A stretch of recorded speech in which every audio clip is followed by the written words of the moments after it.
शापित हवेली का राज। स्वागत है आपका अंधेरा राज में। आज मैं आपको ले चलूंगा उस हवेली तक जहां अंधेरा ही अंधेरा है। एक ऐसी हवेली जो 100 साल से वीरान खड़ी है।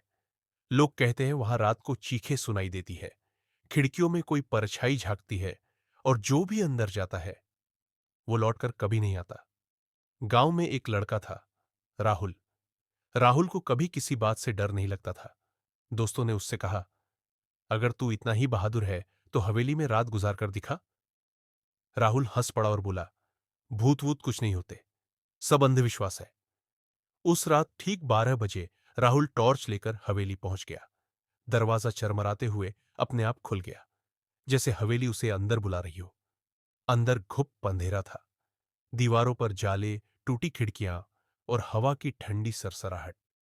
राहुल जैसे जैसे अंदर बढ़ रहा था, उसके कदमों की आवाज गूंज रही थी। अचानक उसे साफ सुनाई दिया कि कोई पीछे पीछे चल रहा है। उसने पीछे देखा, वहां कोई नहीं था, लेकिन जमीन पर एक लंबी परछाई हिल रही थी। राहुल का दिल जोर जोर से धड़कने लगा।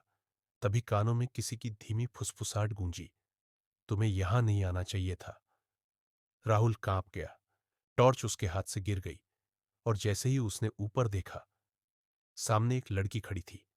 सफेद कपड़े, खुले लंबे बाल और आंखों से टपकता हुआ खून। उसकी धीमी आवाज कांपते हुए कह रही थी, यह हवेली तुम्हें जिंदा नहीं छोड़ेगी। राहुल डरकर भागना चाहता था, लेकिन दरवाजा अपने आप बंद हो गया। कमरे की दीवारों पर खून से लिखा था, अब बहुत देर हो चुकी है। अचानक हवेली का झूमर जोर से हिलने लगा, और दीवार पर एक विशाल परछाई उभर आई। वो हवेली के जमींदार की आत्मा थी। गहरी और डरावनी आवाज गूंजी, मैंने इस हवेली को श्राप दिया है, यहां आने वाला कभी बाहर नहीं जा सकता। अब तुम भी यही रहोगे।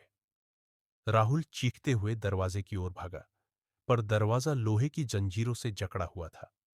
चारों ओर से हवेली हिलने लगी, खिड़कियां टूट गईं, हवा आंधी की तरह चलने लगी, और अचानक वही लड़की उसके सामने आकर खड़ी हो गई।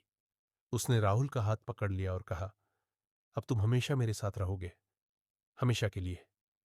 उस पल हवेली के अंदर से सिर्फ एक आखिरी चीख सुनाई दी, आ। सुबह हुई। गांव वाले हवेली के दरवाजे तक आए। अंदर सिर्फ राहुल की टॉर्च और उसका बैग पड़ा था। राहुल कभी वापस नहीं आया। कहते हैं आज भी जब रात गहरी होती है, उस हवेली से दो आवाजें गूंजती हैं, एक लड़की की और एक राहुल की। अगर कभी आप उस रास्ते से गुजरे और हवेली से कोई आपको पुकारे, तो याद रखना, ये अंधेरा राज आपको अपने अंदर खींच रहा है।